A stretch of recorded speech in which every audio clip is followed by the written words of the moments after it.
নদিয়া গোত্রমে নিত্যানন্দ মহাজন পাতিয়াছে নাম হট্ট জীবের কারণ। নদিয়া গোত্রমে নিত্যানন্দ মহাজন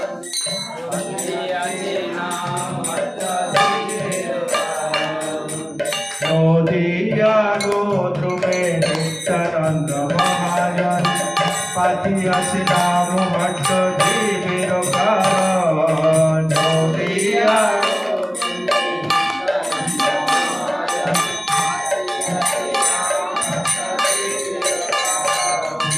শ্রদ্ধাবান জন হে শ্রদ্ধাবান জন, শ্রদ্ধাবান জন হে পাতিয়াছে নাম হট্ট জীবের কারণ। পাতিয়াছে নাম হট্ট জীবের কারণ। নদিয়া গোত্রমে নিত্যানন্দ মহাজন পাতিয়াছে নাম হট্ট জীবের কারণ। নদিয়া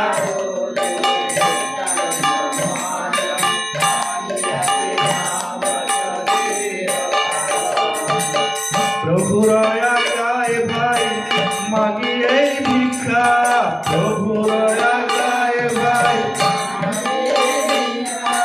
বল কৃষ্ণ ভজ কৃষ্ণ কর কৃষ্ণ শিক্ষা, বল প্রভুর আজ্ঞায় ভাই মাগি এই ভিক্ষা, বল কৃষ্ণ ভজ কৃষ্ণ কর কৃষ্ণ শিক্ষা। প্রভুর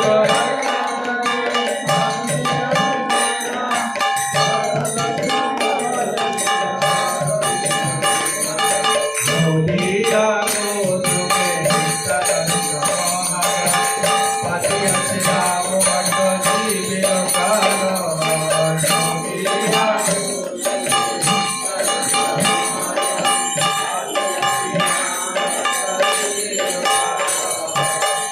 অপরাধ শূন্য হয়ে লহ কৃষ্ণ নাম, অপরাধ শূন্য হয়ে লহ কৃষ্ণ নাম। কৃষ্ণ মাতা কৃষ্ণ পিতা কৃষ্ণ ভগবান, কৃষ্ণ মাতা কৃষ্ণ পিতা কৃষ্ণ ভগবান। অপরাধ শূন্য হয়ে লহ কৃষ্ণ নাম, কৃষ্ণ মাতা কৃষ্ণ পিতা কৃষ্ণ ভগবান।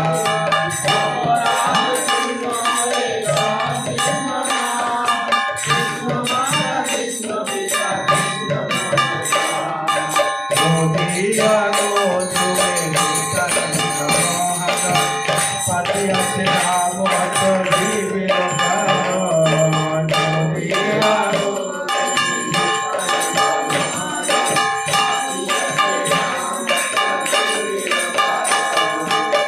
কৃষ্ণের সংসার করি ছড়ি অনাচার,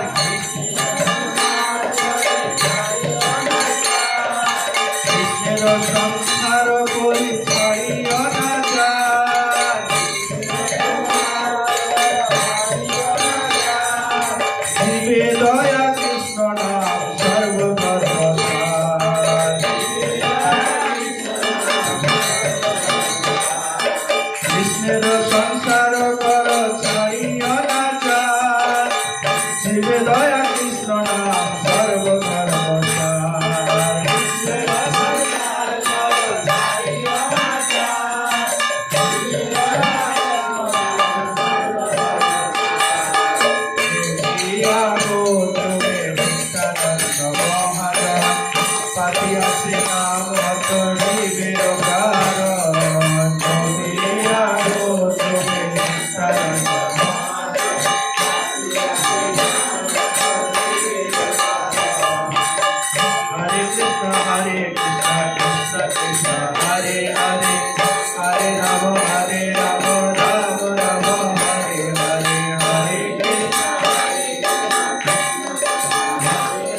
Krishna Hare Krishna Hare Rama Hare Rama Rama Rama Hare Hare Hare Krishna Hare Krishna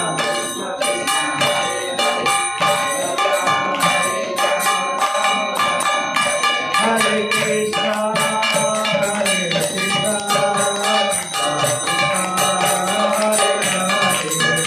Hare Rama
जय जय श्री श्री राधा माधव की श्रील प्रभुपाद की निताय गौर प्रेमानंदे वंदेहम श्री गुरु श्रीयुत पद कमल श्री गुरु वैष्णवांश्च श्री रूपं शक्रजातं सहगण रघुनाथान्वितं तं सजीवं साद्वैतं सवधूतं परिजन सहितं श्री कृष्ण चैतन्य देवं श्री राधा कृष्ण पादान सहगण ललिता श्री विशाखान्वितांश्च ओम ज्ञानतिमिरान्धस्य ज्ञानाञ्जनशलाकया चक्षुरुन्मिलितं येन तस्मै श्री गुरवे नमः विष्णुपादाय कृष्णप्रेष्ठाय भूतले श्रीमते भक्ति वेदांत स्वामिनीति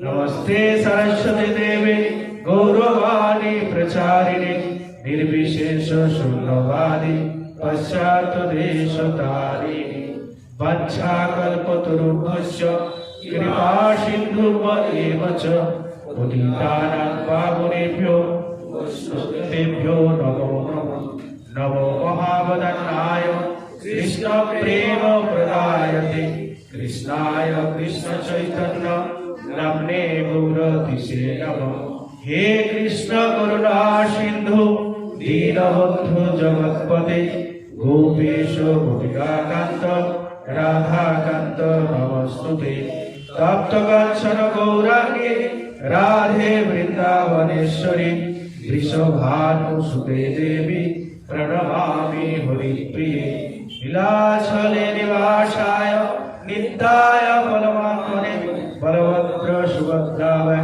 जगन्नाथाय ते नमः वृद्धाय वै तुलसीदवै प्रियाय केशव सच विष्णुभक्तिपदे देवी श्रद्धवत्यै नमो नमः जय श्री कृष्ण चैतन्य प्रभु नित्यानंद श्री अद्वैत गदाधर श्रीवासादि गौर भक्त वृंद हरे कृष्ण कृष्ण कृष्ण हरे हरे हरे राम राम राम हरे हरे ओम नमो भगवते वासुदेवाय ओम नमो भगवते वासुदेवाय ओम नमो भगवते वासुदेवाय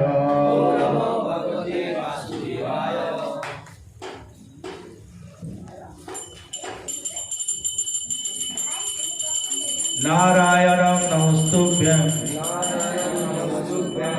चैव नरोत्तमं देवीं सरस्वतीं व्यासं ततो जयो मुदीरये। जय श्री कृष्ण चैतन्य प्रभु नित्यानंद श्री अद्वैत गदाधर शिवासादि गौर भक्त वृंद। हरे कृष्ण कृष्ण कृष्ण हरे हरे, हरे राम राम राम हरे हरे।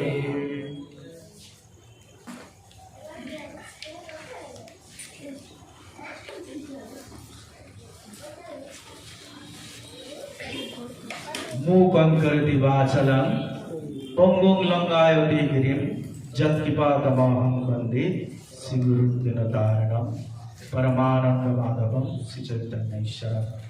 সবাইকে আমার দণ্ডবত প্রণতি জ্ঞাপন করি। হাওর ইস্কন গীতা পাঠচক্রের তরফ থেকে সমস্ত ভক্তবৃন্দ এবং ভক্তিমুক্তি মায়েদের চরণে আমার দণ্ডবত প্রণতি এবং সবাইকে হার্দিক স্বাগতম জানাই। আশা করি শ্রী শ্রী গৌরসুন্দর নিত্যানন্দ প্রভু এবং শ্রী শ্রী রাধা মাধবের কৃপায় আপনারা সবাই কুশলে আছেন এবং আপনাদের পারমার্থিক জীবন আশা করি সবাইয়ের মঙ্গলময় এবং কুশলময় পূর্ণ।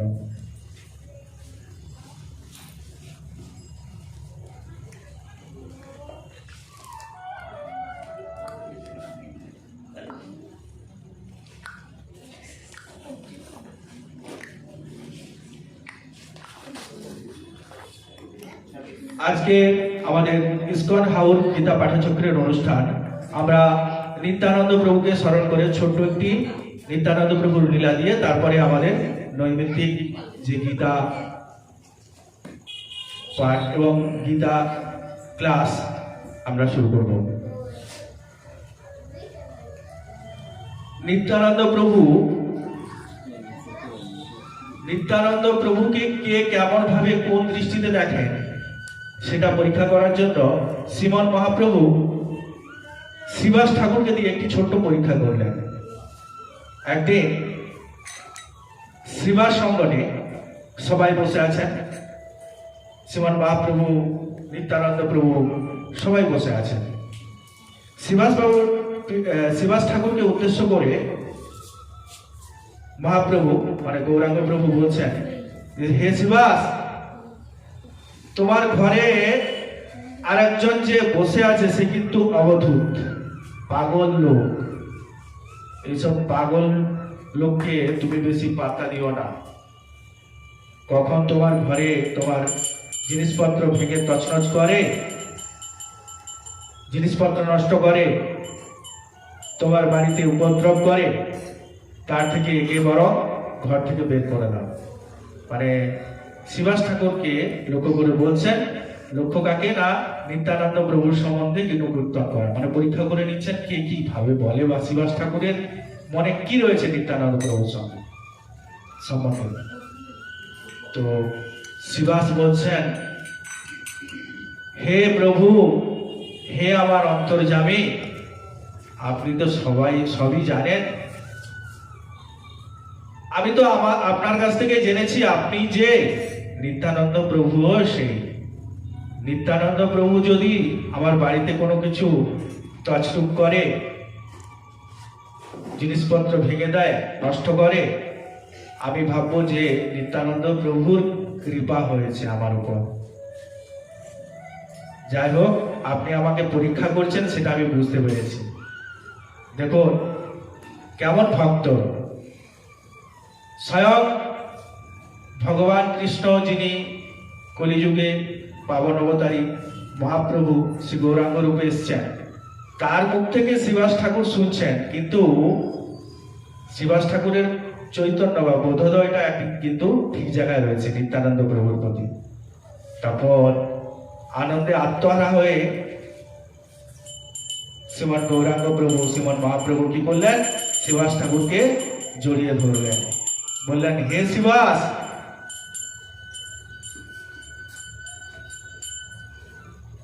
তোমার এই আমাদের প্রতি অচলা শ্রদ্ধা ভক্তি দেখে আমরা ভীষণ খুশি। যদি লক্ষ্মীর বাড়িতে স্বয়ং লক্ষ্মী দেবী নারায়ণের পত্নী, তার গৃহেও যদি কোনোদিন ধনের অভাব ঘটে, তথাপিও তোমার গৃহে কোনোদিন অন্যের অভাব হবে না। এটা আমার কৃপা থাকলো তোমার প্রতি। শ্রীবাস ঠাকুরকে বরদান করলেন শ্রীমান মহাপ্রভু যে নিত্যানন্দ প্রভুর প্রতি তার এত অগাধ বিশ্বাস, আমার কথাতেও সে বিচলিত হয়নি। তার মানে কেমন ভক্ত সে। সুতরাং তার গৃহে সবসময় লক্ষ্মী দেবীর কৃপার কোনোদিন অভাব ঘটবে না। এই বলে শ্রীমান মহাপ্রভু শ্রীবাস ঠাকুরকে আশীর্বাদ করলেন। তাহলে বিশ্বাস, সত্য বস্তুর প্রতি বিশ্বাস আমাদেরকে রাখতে হবে। এই ঘটনা থেকে আমরা কি শিক্ষা পাই? যে এই লীলা থেকে মহাপ্রভুর এবং নিত্যানন্দ প্রভুর এই লীলা থেকে আমরা কি শিক্ষা পাই?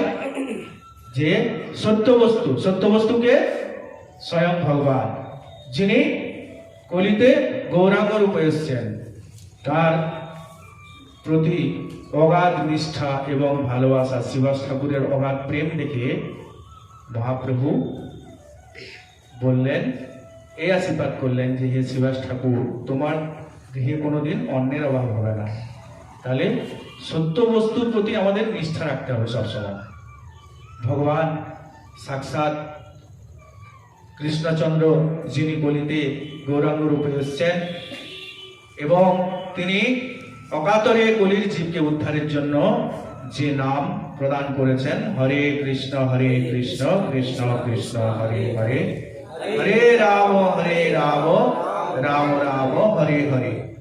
এই নামের প্রতি বিশ্বাস রেখে আমাদেরকে আমাদের পারমার্থিক জগতে অগ্রসর হতে হবে।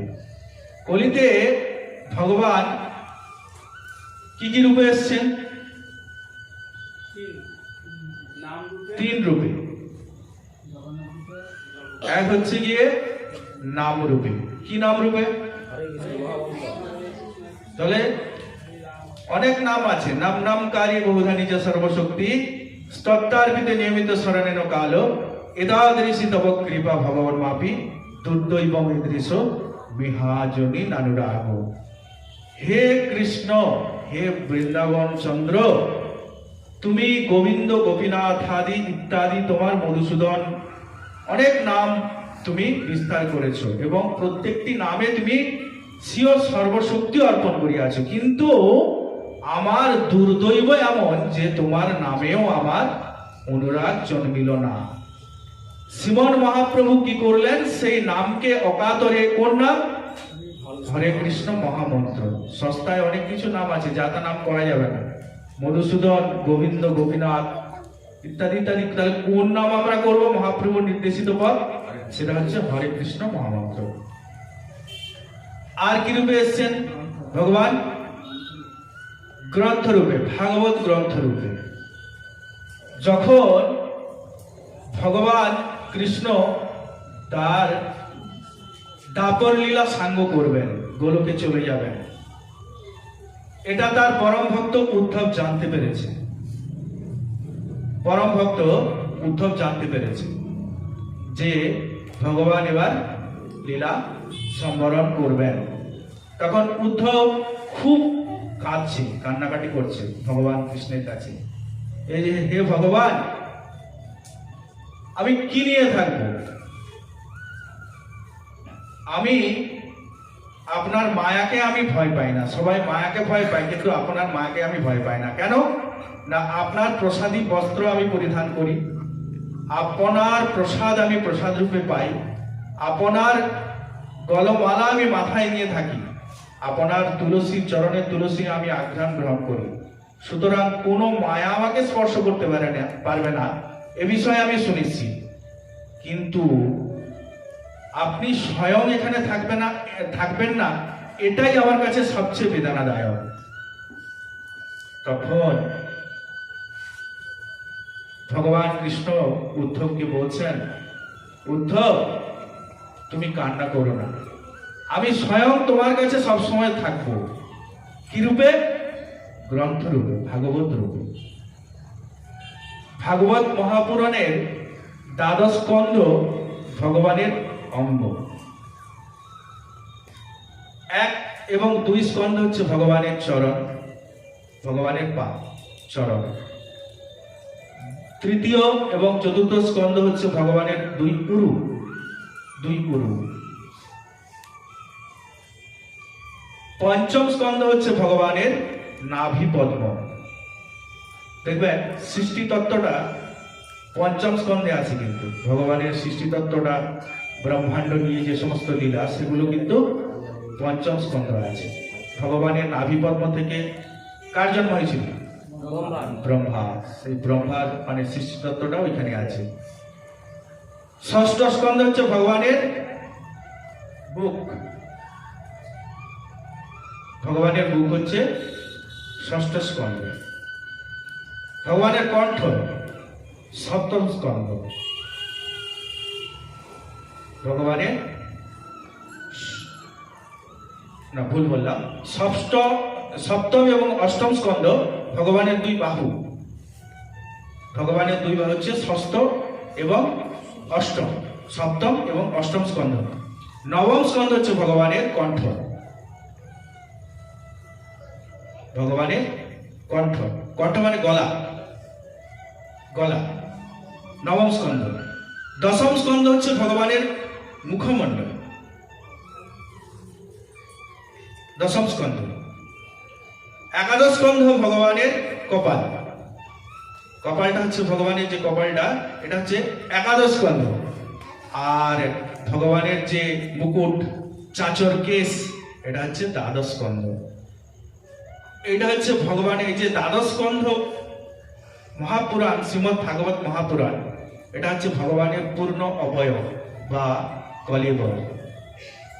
সাক্ষাৎ যার গৃহে ভাগবতম রয়েছেন, তার গৃহে সাক্ষাৎ ভগবান রয়েছেন। ভগবান এটা নিজে বলে গেছেন, যেখানেই ভাগবতের অধিষ্ঠান হবে সেখানেই ভগবান মানে আমি বলছেন, আমি সেখানে অধিষ্ঠান করব। তাহলে যার গৃহে ভাগবতম থাকেন, দেবতারা সেই গৃহকে পুজো করেন, সবসময় নিত্য দর্শন করেন।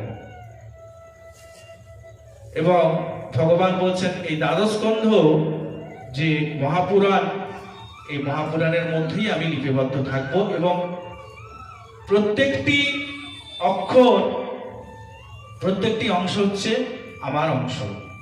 সুতরাং সাক্ষাৎ আমি ভাগবত রূপে থাকবো, ভগবান উদ্ধব মহারাজকে বলে গেলেন।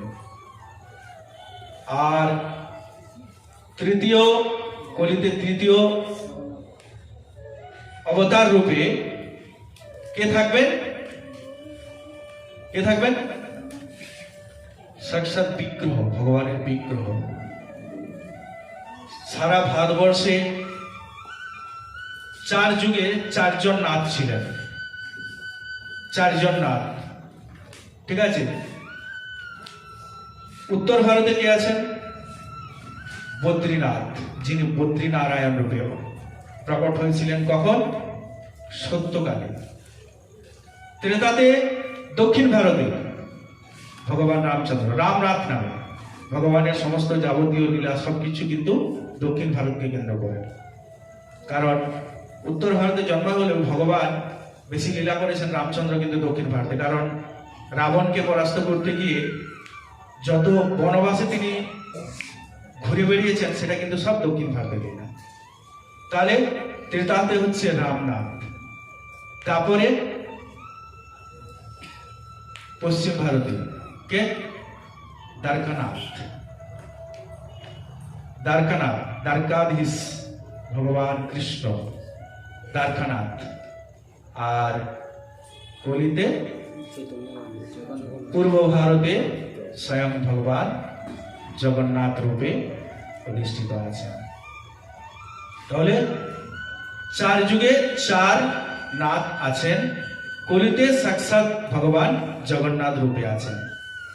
ভগবানের কৃষ্ণচন্দ্রের কলেবর এবং ভগবান জগন্নাথ দেবের কলেব এক। ঠিক আছে, তাহলে তিন রূপে ভগবান কলিতে আছেন, তিন রূপে ভগবান কলিতে অবতার রূপে আছেন, সেটা বুঝতে পারা গেছে। কি কি রূপে? এক নাম্বার নাম রূপে। কি নাম? হরে রাম রাম রাম হরে হরে। দুই, ভাগবতম, শ্রীমদ ভাগবতম মহাপুরাণ ভাগবত রূপে রয়েছেন। তিন নাম্বার রয়েছেন দারু ব্রহ্ম বিগ্রহ, দারু বিগ্রহ জগন্নাথ রূপে। শ্রীক্ষেত্র পুরী ধামে ভগবান অধিষ্ঠিত আছেন। তাহলে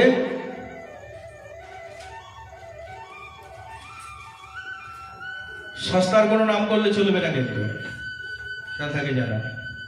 ঠিক আছে, আগের দিন আমি একটু বলেছিলাম, আজকে আরেকটু বাড়িয়ে বলছি, সস্তার কোনো নাম করলে চলবে না। যেখানে সেখানে গিয়ে যাতা নাম করবো, যাদের সঙ্গে মিশবো হবে না, কিন্তু শুদ্ধ ভক্তি চলে যাবে।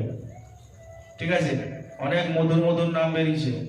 ঠিক আছে, জয় রাধে রাধে, কৃষ্ণ কৃষ্ণ, ভগবানের নাম তো করা যাবে না, শাস্ত্র নির্দিষ্ট নয়।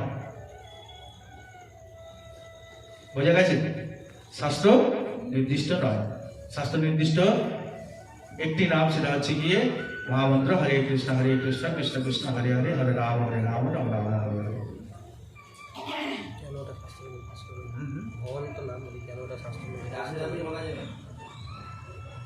রাধে রাধেও বলা যাবে, কেন বলা যাবে না? কিন্তু যেটা শাস্ত্র নির্দিষ্ট, আমাদের চার যুগে চারটে তারক ব্রহ্ম নাম উদ্ধারের জন্য ভগবান শাস্ত্রে উল্লেখ করে দিয়ে গেছেন। সত্য, ত্রেতা, তারপর কলি। কলিতে মহামন্ত্রটা করতে হবে। হ্যাঁ, আমি কাকে সম্বোধনে রাধে রাধে বলতে পারি, জয় শ্রী রাধে বলতে পারি। ঠিক আছে, গৌরাঙ্গ, নিতাই গৌরাঙ্গ, জয় নিতাই, হরে কৃষ্ণ, রাধে রাধে, এসব বলা যাবে। কিন্তু ভগবানের যখন সংকীর্তন করব, তখন কিন্তু হরে কৃষ্ণ মহামন্ত্রই করতে হবে। আর যখন আমরা জপ করব, সেটাও কিন্তু হরে কৃষ্ণ মহামন্ত্র। আর শাস্ত্র নির্দিষ্ট কোনো নাম নাই। তাহলে গীতার ক্লাসে চলে যাচ্ছি আমরা। ঠিক আছে, আমাদের আজকে শুরু হবে কি? ষষ্ঠ অধ্যায়।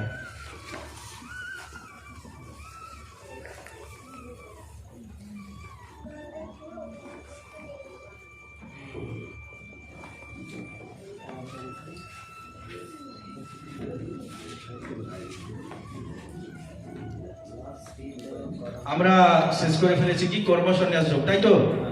পঞ্চম অধ্যায়। আগের দিন পঞ্চম অধ্যায়ের মাহাত্ম্য আমরা শ্রবণ করেছি। আজকে আমরা শুরু করব ষষ্ঠ অধ্যায়।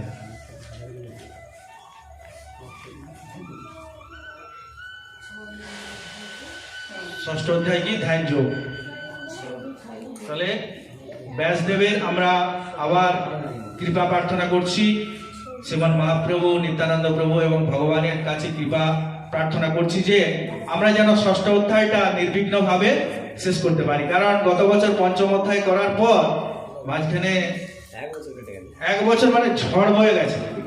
ঠিক আছে, এরকম ঝড় না যেন আর আসে, এটাই আমাদের আজকে ব্যাসদেব তথা মহাপ্রভু এবং ভগবানের কাছে এটাই আমাদের প্রার্থনা, যে ধ্যান যোগটা যেন আমরা ঠিকঠাক মতো শেষ করতে পারি, তাই তো?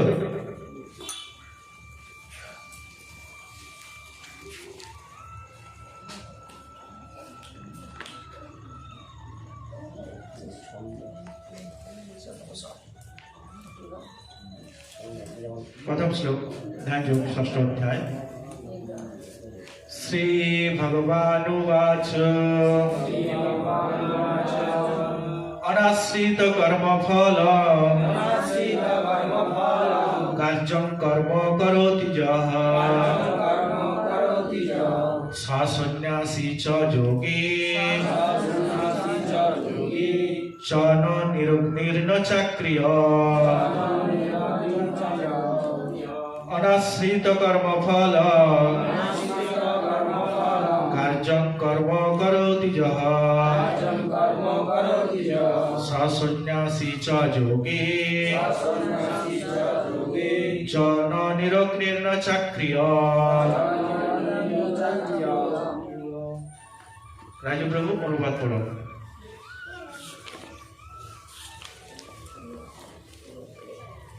পরমেশ্বর ভগবান বললেন, যিনি অগ্নিহোত্রাদি কর্ম ত্যাগ করেছেন এবং দৈহিক চেষ্টা শূন্য, তিনি সন্ন্যাসী বা যোগী নন। তিনি কর্মফলের প্রতি আসক্তি না হয়ে তার কর্তব্য কর্ম করেন, তিনি যথার্থ সন্ন্যাসী বা যোগী। আগের অধ্যায়ে পঞ্চম অধ্যায়ে আমরা চোখ কাকে বলে এবং সন্ন্যাস কাকে বলে আমরা জেনেছি। আর এখানে শ্রী ভগবান বললেন যে আগের পঞ্চম অধ্যায়ে কি বলা হচ্ছে, যে কর্মফল ব্যতি রেখে বা কর্মফলের আকাঙ্ক্ষা না করে যিনি ভগবানের চিন্তায় সতত মগ্ন হন, তিনি হচ্ছেন সন্ন্যাস, প্রকৃত সন্ন্যাসী তিনি। তো এখানে প্রথম শ্লোকে শ্রী ভগবান বলছেন যে যিনি অগ্নিহত্যাদি কর্ম ত্যাগ করেছেন, দৈহিক চেষ্টা শূন্য, তিনি সন্ন্যাসী বা যোগী নন। তাহলে ভগবানের জন্য কর্ম করাটা কিন্তু অগ্নিহত্যাদি, এটা যেন মনে থাকে। ভগবানের উদ্দেশ্যে নিবেদিত যে কর্ম সেটাকে বলা হয় অগ্নিহত্যাদি, ঠিক আছে? তো সেটাকে ত্যাগ করা যাবে না। যিনি ত্যাগ করেছেন তিনি যোগী নন বা তিনি সন্ন্যাসী নন, ঠিক আছে? সন্ন্যাসী কারা? যারা কর্মফলের প্রতি আসক্ত না হয়ে কর্তব্য করেন, তিনি যথার্থ সন্ন্যাসী। পঞ্চম অধ্যায়ে যেটা গোটা অধ্যায়টা যে ভগবান যেভাবে বারে বারে বুঝিয়ে বলেছেন, সেটাই এখানে সংক্ষেপে বলেছেন, যে কর্মফলের প্রতি আসক্ত না হই, ঠিক আছে? তাহলে 1 নম্বর শ্লোক একটু বোঝা গেল। বাড়িতে তাৎপর্য পরের দিন সবাই কিন্তু শুনবো কে কি উপলব্ধি করেছেন, ঠিক আছে? শ্লোক 2।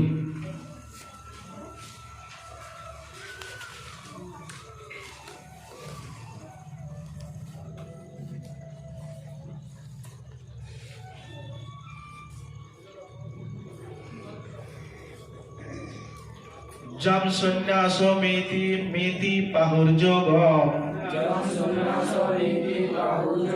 तम विद्धि पांडव न हस्सन्नस्त संकल्पो योगी भवति कश्चन। जम सन्यासो मेति पाहुर्योगम तम विद्धि पांडव न हस्सन्नस्त संकल्पो योगी भवति कश्चन। সুভাষ প্রভু অনুবাদটা বলুন একটু। হে পাণ্ডব, যাকে সন্ন্যাস বলা যায় তাকেই যোগ বলা যায়, কারণ ইন্দ্রিয় সুখ ভোগের বাসনা ত্যাগ না করলে কখনোই যোগী হওয়া যায় না। তাহলে সন্ন্যাস বা সন্ন্যাস কাকে বলা হচ্ছে? যেটা সন্ন্যাস তাকেই বলা হয় যোগ। তাহলে আগের সন্ন্যাসী কারা, কে হতে পারেন, বা যোগী প্রকৃতপক্ষে কে হতে পারেন, ভগবান সেটা আগের শ্লোকে বলেছেন। এখানে বলছেন কি, যে যাকে সন্ন্যাস বলা হয় তাকেই বলা হয় যোগ। দেখুন, ভগবানের নিত্য সেবাতে যুক্ত থাকা, ঠিক আছে, নিরন্তর সেবায় যুক্ত থাকা, এটাও কিন্তু একটা মহাযোগ। এই যোগের কথা এখানে কিন্তু বলা হচ্ছে, অন্য কোনো যোগের কথা বলা হয়নি। ভগবানের নিরন্তর সেবায় যিনি যুক্ত হন সেটাই হচ্ছে যোগ, এবং সেটাই সন্ন্যাস।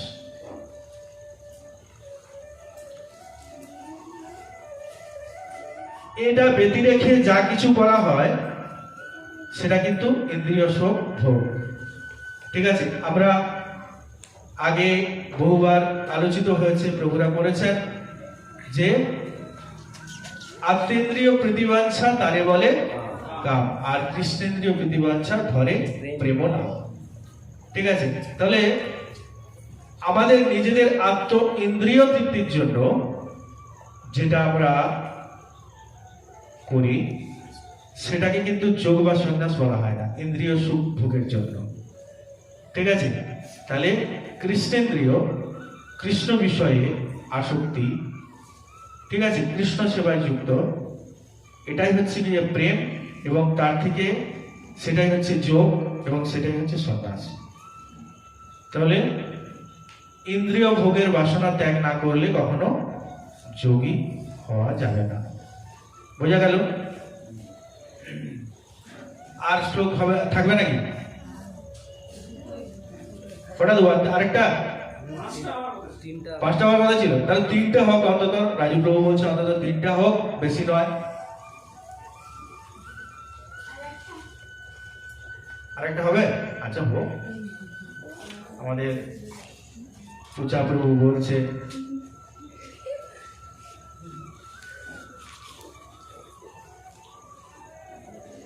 আরো রুক্ষ মনের যোগ কর্ম কারণ মুচ্যতে যোগারুরস্য তস্যৈব সমহ কারণ মুচ্যতে আরো রুক্ষর মুনির যোগ কর্ম কারণ মুচ্যতে যোগারুরস্য তস্যৈব সমহ কারণ মুচ্যতে।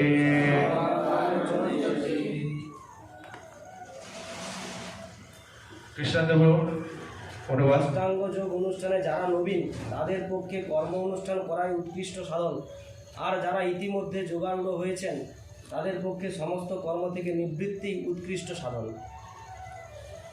আচ্ছা, আগের দিনে আমাদের গুরুপদ প্রভুর অনেক প্রশ্ন ছিল, মাঝখানে উনি অনেক প্রশ্ন করেছেন। আমি বলেছিলাম যে ক্লাসে সব আলোচনা করে দিয়ে দেব। যারা ভক্ত হবেন, আমরা সবাই কিন্তু ভক্ত হওয়ার জন্য চেষ্টা করছি। আমি কখনো বলতে পারি না আমি তো ভক্তের ভয় নই, ঠিক আছে, ভক্ত হওয়ার জন্য অনুশীলন করছি। সবাই কিন্তু আমরা অনুশীলন করছি। তার মধ্যে কেউ একটু বেশি দিন ধরে অনুশীলন করছে, কেউ হয়তো সবে এসছে, কেউ একটু অল্প দিন অনুশীলন করেছে। তো প্রথম আমি কতগুলো নিয়ম বলে দিই, সেটা সবার ক্ষেত্রেই কিন্তু প্রযোজ্য, সবাইকে কিন্তু পালন করতেই হবে। এক নাম্বার হচ্ছে গিয়ে পারমার্থিক জগতে আসতে গেলে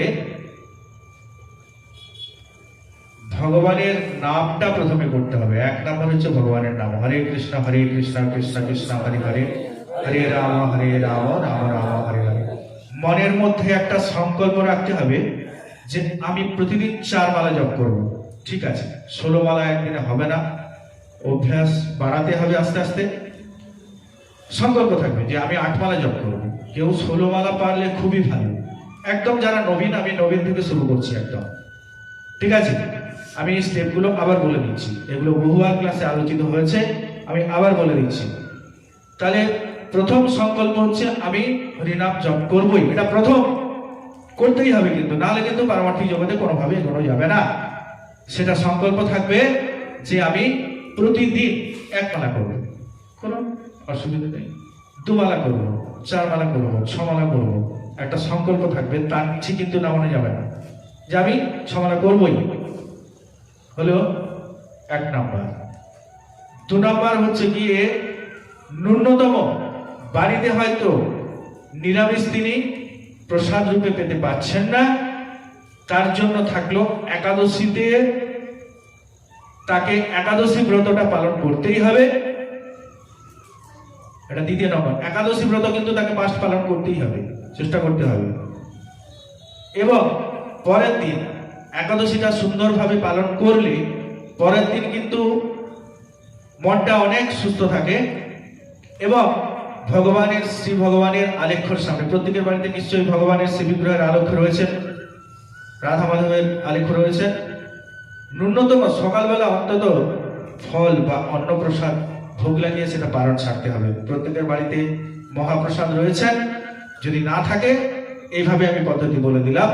অন্তত কমসে কম অন্নভোগ লাগিয়ে বা ফলভোগটা কিন্তু অনুকল্প ভোগ, ঠিক আছে। আগের দিন আমি একাদশী ব্রত পালন করেছি, কি মানে কি অনেকটা নিয়ম আমি পালন করেছি একদিনে, ঠিক আছে। পরের দিন সকালবেলা কোনো কিছু না করে একদম বাড়িতে নিশ্চয়ই একদম প্রত্যেকের বাড়িতে আলাদা করে ভগবানের সেবার জন্য একটা হাঁড়ি, একটা কড়া, একটা খুন্তি, একটা চামচ নিশ্চয়ই রয়েছে, ঠিক আছে। যারা বাড়িতে আমিষ আহার করেন, আমি তাদের কথা বলছি, একদম ন্যূনতম যেটা সকালবেলা ভগবানের শিবগ্রহের সামনে তুলসী দিয়ে ভগবানকে ভোগ লাগাবেন দ্বাদশীর দিন। এটা যেন মনে থাকে, এটা কিন্তু প্রত্যেকেই করতে হবে। আমি ভোগ লাগাবো নি, ঘরে নিরামিষ বাসন নাই, কি করবে? তাহলে কিন্তু ভক্তি জগতে আর এগোনো যাবে না, দরকার নাই এগোনোর। নিজেকে নিজের সংকল্পে কঠোর হতে হবে। আমি তো বেশি বলছি না যে প্রতিদিন আস্তে আস্তে স্টেপ ওয়াইজ এগোন। আপনাকে বলছি না একদিনে সবকিছু করে ফেলতে পারবেন না, সামলাতে পারবেন না। একদিনে সবকিছু করলে না সামলাতে পারবেন না। টার্গেট রাখুন, আমি স্টেপ ওয়াইজ আস্তে আস্তে এগোবো, কিন্তু মনের মধ্যে সংকল্প রাখতেই হবে, নাহলে কিন্তু এগোনো যাবে না। আর এগুলোকে কিন্তু রিপিট করা যাবে না, এগুলো কিন্তু করতেই হবে। ভক্তি জগতে এগোতে গেলে এগুলো করতেই হবে। 1 নাম্বার হচ্ছে গিয়ে হরিনাম, হরিনামের সংকল্প, এতবেলা আমি জপ করবই। 2 নাম্বার হচ্ছে একাদশী ব্রত পালন। 3 নাম্বার হচ্ছে একাদশীর পরের দিন পালনের সময় নির্দিষ্ট জেনে তার মধ্যে সারাদিন তারপরে যা খুশি করুন, জানার দরকার নাই, ঠিক আছে। অন্তত সকালবেলাটা ভগবানের প্রসাদ দিয়ে নিজেরা নিবেদন করে, এটা হলে কি হবে বলুন তো, একটা শিক্ষা হবে যে আমাকে এগোতে হবে, প্রতিদিন প্রসাদ পাওয়ার জন্য আমাকে চেষ্টা করতে হবে। বোঝা গেল? তাহলে দ্বাদশীর দিন কমপক্ষে অন্তত প্রত্যেককেই প্রসাদ নিবেদন, ভগবানকে ভোগ নিবেদন করতে হবে। আরে আলু সেদ্ধ অন্ন তাই যথেষ্ট, বেশি দরকার নাই, উপঢৌক অত দরকার নাই, 50 ব্যঞ্জন অত সব কিছু করার দরকার নাই। আলু সেদ্ধ অন্ন, ডাল আলু সেদ্ধ অন্ন, ভগবান খুশি, প্রীতি ভরে ভক্তি ভরে ভগবানকে ভোগ দেন, ভগবান খুশি। আমরা তো এখন একদম নতুন একদম, তো ভগবানের কাছে কিভাবে ভোগ নিবেদন করবো কিংবা পূজা অর্চনা সেবা কিভাবে করবো? ভগবানের সামনে আমি যে পাত্রগুলোর কথা বললাম, একটা ভোগের থালা নিতে হবে, সেটা স্টিল বা কাঁসার হলে অসুবিধা নেই, একটা বা দুটো বাটি থাকলে অসুবিধা নেই, ঠিক আছে। আর একটা থালা থাকলেই হবে, বেশি দরকার নেই, ঠিক আছে। আলু সেদ্ধ ডালের কথা আমি ন্যূনতম বলছি, আমি বেশি কিছু ব্যঞ্জনাদি ইত্যাদি বলছি না, ঠিক আছে। ভগবানের শ্রীবিগ্রহের আলক্ষ্য, ঠিক আছে, নিশ্চয়ই প্রতিদিন ফুল দেন। সকালবেলা একটু ফুল আর তুলসী রাখবেন, চন্দন দিয়ে ভগবানের শ্রীচরণে প্রথমে তুলসীটা অর্পণ করবেন, ভগবানকে ফুল দেবেন, অর্চন হয়ে গেল, ব্যাস। আমি কিন্তু একদম ন্যূনতম, আমি প্রাথমিকটা বলছি, ঠিক আছে। নিরামিষ একেবারে আলাদা করে একটা ছোট্ট হাঁড়ি, ছোট্ট একটা কড়াই, ঠিক আছে, এটা রাখতেই হবে। একটা ভোগের জন্য একটা গ্লাস, ঠিক আছে, ভগবানকে ভোগ নিবেদনের জন্য একটা গ্লাস, এইটা ন্যূনতম রাখতে হবে। এবারে আপনারা ওই প্রসাদটা কিন্তু আপনাদের ওই আমিষ থালায় কিন্তু কখনো পাবেন না, পেতে হবে কাগজের থালা রাখবেন অথবা কলা পাতা, মনে থাকে যেন। যারা আমিষ বাড়িতে এখনো আমিষ প্রচলন রয়েছে, আমি তাদের জন্য, লজ্জা করে লাভ নাই, আমি তাদের জন্যই বলছি, ঠিক আছে। তাহলে ভগবানের সামনে জল, তাতে তুলসী পাতা দেবেন, গ্লাসে জল দিয়ে, শুদ্ধ জল দিয়ে, ভালো জলটা একদম সাবমার্সিবল পাম্প থেকে শুদ্ধ একটা ভালো পাত্রে করে তুলবেন, ঠিক আছে। বা টিউবওয়েল থেকে ধরবেন আলাদা একটা পাত্রে, সেটা আমিষের সঙ্গে যেন না ছোঁয়া দেয় না। এগুলো কিন্তু শিখতেই হবে, নাহলে হবে না, পারমার্থিক জগতে এগোতে পারবেন না।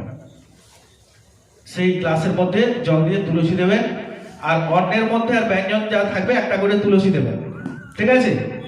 বলবেন যে ভগবানের কাছে করজোড়ে বলবেন যে ভগবান, আমি বিধি তো জানি না, আমি যেন বিধিপথে এগোতে পারি, আপনার সেবা করতে পারি। হরে কৃষ্ণ কৃষ্ণ কৃষ্ণ হরে হরে, হরে রাম রাম রাম হরে হরে। ভগবান নিশ্চয়ই গ্রহণ করবেন যদি মনের মধ্যে ভক্তি থাকে, এটুকু বলবেন, এটাই প্রসাদ। 5 মিনিট ভগবানের জন্য প্রার্থনা করবেন, মানে ভগবানের কাছে প্রার্থনা করবেন, ঠিক আছে।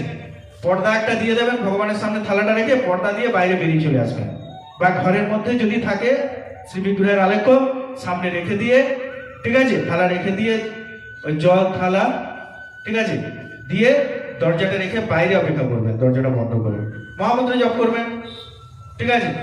মনে মনে 2 মিনিট মহামন্ত্র জপ করুন, হরে কৃষ্ণ কৃষ্ণ কৃষ্ণ হরে হরে, হরে রাম রাম রাম। 2 মিনিট পরে ঠিক আছে 3 বার তালি দেবেন, হয়ে গেল এটা এক। আবার একবার গুরুবর্গের আলেখ্য আছে সামনে, ভগবানের শ্রীবর্গের সামনে দেখুন, এই যে গুরুবর্গ আলেখ্য আছে, হ্যাঁ ঠিক আছে। ডান দিক থেকে দেখুন, ঠিক আছে, ষড়গোস্বামী পরপর ক্রমশ বাম দিকে দেখুন, জগন্নাথ বাবাজি মহারাজ, শিল ভক্তিবিনোদ ঠাকুর, শিল গৌরকিশোর দাস বাবাজি মহারাজ, শিল ভক্তি সত্যানন্দ সরস্বতী গোস্বামী প্রভুপাদ ঠাকুর, শিল প্রভুপাদ এবং বর্তমান গুরু মহারাজ, ঠিক আছে। এই নিশ্চয়ই এই আলেখ্য সবার বাড়িতে আছে, নিশ্চয়ই আপনারা সংগ্রহ করে নিয়েছেন। তাহলে দ্বিতীয়বার কি করবেন, ভগবানকে আচমন দিতে হবে। মানে আপনি ভগবানকে যে প্রসাদ নিবেদন মানে ভোগ নিবেদন করলেন, ভগবানকে এবারে একটা আচমন পাত্র নিশ্চয়ই আছে বাড়িতে প্রত্যেকে, ঠিক আছে। এগুলো কিন্তু কালেকশন করতেই হবে। আচমন দিয়ে ভগবানকে আচমন দিয়ে দিলেন, ঠিক আছে। এখানে সব দেখুন না, সব কিছু আছে এখানে, ঘন্টা আছে, এত কিছু যদি নাও থাকে অন্তত একটা আচমনের পাত্র থাকে, তাতে একটা চামচ, একটা গ্লাস, একটা চামচ, একটা বাটি, একটা চামচ, বাটি একটু জল নিয়ে, ঠিক আছে।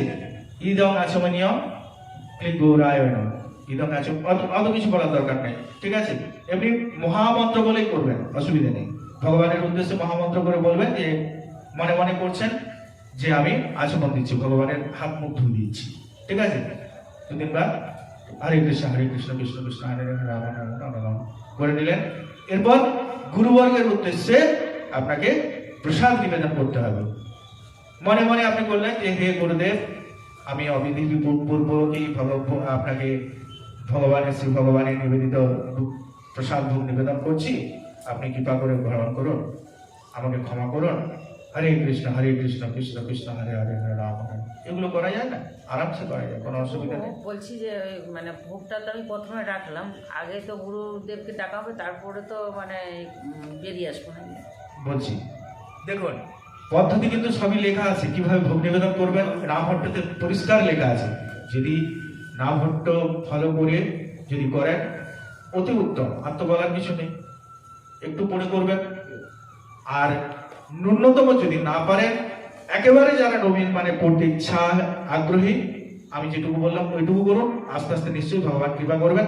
নামহট্ট দেখে আস্তে আস্তে এগোন, ঠিক আছে, করতেই হবে।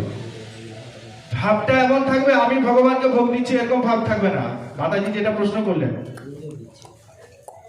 গুরুদেব দিচ্ছেন, ভগবানকে নিবেদন করছেন গুরু পরম্পরার মাধ্যমে, আমি করছি না। আমি ভগবানের প্রতিনিধি মানে গুরুদেবের প্রতিনিধি হয়ে আমি ঘন্টাটা নাড়াচ্ছি এবং নিবেদনটা করছি, কিন্তু আমি করছি না, এই ভাবছেন না, আর কিছু না। আমি ওইটাই বলতে যাচ্ছি যে আপনি মানে পরের কথা বললেন যে গুরুদেবকে ডাকা, কিন্তু আমি যে আগে তো না, আগে গুরুদেব না, আগে হচ্ছে শ্রী ভগবান, তারপর হচ্ছে গুরুদেব।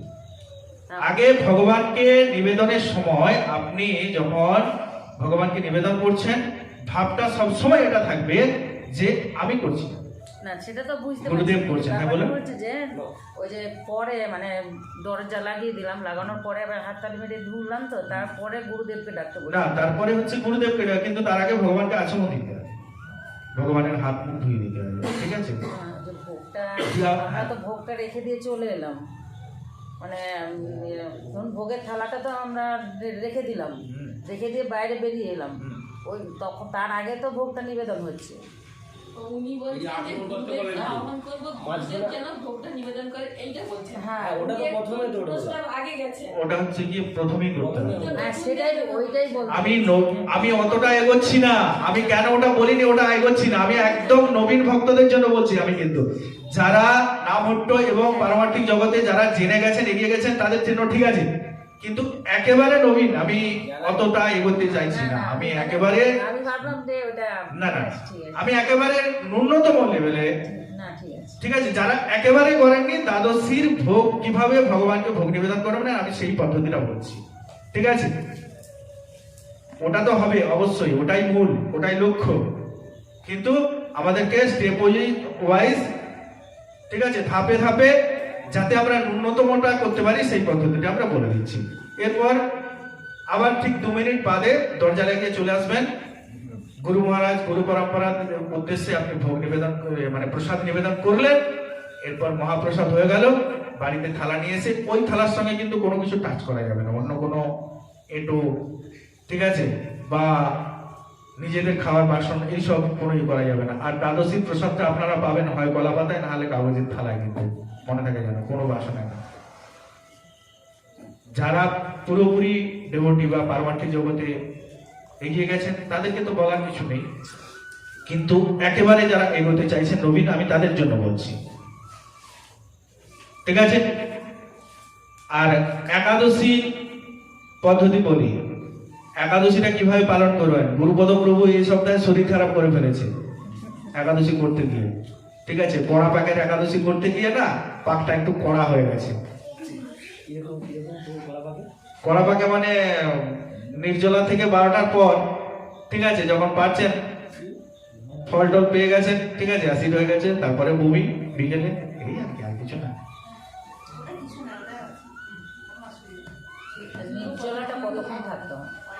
ন্যূনতম সকাল 12টা পর্যন্ত, 6টা থেকে মানে সূর্য উদয় থেকে 12টা পর্যন্ত চেষ্টা করবেন, ওটা নির্জলা চেষ্টা করবেন। যাদের বিধিনিষেধ আছে, শরীর খারাপ আছে, ঠিক আছে, অনুকল্প পাবেন, কোনো অসুবিধা নেই। এবার অনুকল্প কি পাবেন সেটা আমি কিন্তু একদম উল্লেখ করে দিচ্ছি, ঠিক আছে। জল খাবেন সকালবেলা, প্রথম ভগবানকে নিবেদন করে জল খাবেন, তারপরে ফল, যত রকম পৃথিবীতে ফল আছে সব খাবেন, ঠিক আছে।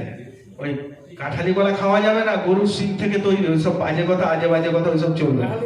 সিঙ্গাপুরি আরে বাবা, ওই সিঙ্গাপুরি কাঁঠালি কলা সব কলা নিয়ে বহু কিছু এখন নাটক আছে। ফল সব একদম শুদ্ধ ফল, কোনো কিছু নেই, সব পাওয়া যাবে, অসুবিধা নেই। চাপা কলা না খাওয়া একটু ভালো, অ্যাসিড হয়ে যাবে, সোজা কথা বলে দিলাম। চাপা কলা খাবে না, সিঙ্গাপুরি পেট ভরে খাও, কাঁঠালি কলা পেট ভরে খাও, কিচ্ছু হবে না। ভগবানকে নিবেদন করে, গোটা ফল নিবেদন করে রেখে দাও, বাড়িতে খাও, কোনো অসুবিধা নেই। আচ্ছা, নির্জলা রান্না করা অনুকল্পের মধ্যে বলছি, যারা পায়েস করতে পারবেন, সাবুর পায়েস দুধ দিয়ে, আলু দিয়ে করতে পারেন, আলুর পায়েস দুধ দিয়েও করতে পারেন, আলু এমনি আলু পেঁপে করতে পারেন। কোন রকম সরষার তেল মানে শস্য জাতীয় কোনো তেল ব্যবহার করা যাবে না, সোয়াবিন তেল এসব ব্যবহার করা যাবে না, ঠিক আছে। 1 নম্বর হচ্ছে ঘি, 2 নম্বর বাদাম তেল, 3 নম্বর হচ্ছে গিয়ে বাজারে সানড্রপ সুপার লাইট, ওইটা ব্যবহার করা যাবে, মানে সূর্যমুখী তেল, এর বেশি আর কিন্তু ব্যবহার করা যাবে না। প্রভু উনি বলছেন মহাকোষের ব্যাপারে, না, মহাকাশ চলবে না, কোনো কোষ মোষ চলবে না। আরে মহাকোষ তেল তো ইয়ে থেকে তৈরি, সোয়াবিন থেকে তৈরি। সানড্রপ সুপার লাইট যেটা সহজে পাওয়া যাবে আমাদের কাছে, বাদাম তেলও পাওয়া যায় না, ঘিয়ের অনেক দাম বেশি, ঠিক আছে। সানড্রপ সুপার লাইট ভালো দিল, ফরচুনা হবে না, খোসমোস চুরমুন চলবে না। আচ্ছা প্রভু, বলছি নির্জলা বলতে তো জলও খাওয়া হবে না। নির্জলা মানে একদম জল স্পর্শ করা যাবে, ঠিক আছে। একেবারে সূর্য অস্ত যাওয়ার পর একটুখানি, একটা তুলসী একটু জল, মানে সে জলটা মানে 1 চামচ, মানে ওই ছোট চামচের 1 চামচ, এটা নির্জলা বলে। অসম্ভব করবেন না, শরীরটা খারাপ হবে, আমি অনুরোধ করবো করবেন না, ঠিক আছে। একদিনই চেষ্টা করবেন, সেটা হচ্ছে পাণ্ডবা নির্জলা একাদশীর দিন, যদি পারেন চেষ্টা করবেন, অবশ্যই সেটা বিধি আছে যে সবাইকে একটু নির্জলা করতে হয়। হ্যাঁ, না, ভৈমিটা পাণ্ডবা নির্জলা জ্যৈষ্ঠ মাসের শেষে হয়, ঠিক আছে। পাণ্ডবা নির্জলা একাদশী ভীম পালন করছেন, পঞ্চপাণ্ডবের ভীম ওই একাদশীটা পালন করেছিলেন, কোনো তিনি একাদশী পালন করতে পারেননি। ভগবান কৃষ্ণ বলছেন, মধ্যম পাণ্ডব ভীম, তুমি একাদশী করছো না কেন? না হে ভগবান, আমার পেটে একটা ব্রিক নামে একটা অগ্নি রয়েছে, যে প্রজ্বলিত হলে আমি এত ক্ষুধায় কাতর হয়ে থেকে আমি না খেয়ে থাকতে পারি না। ব্রিক, ঠিক আছে।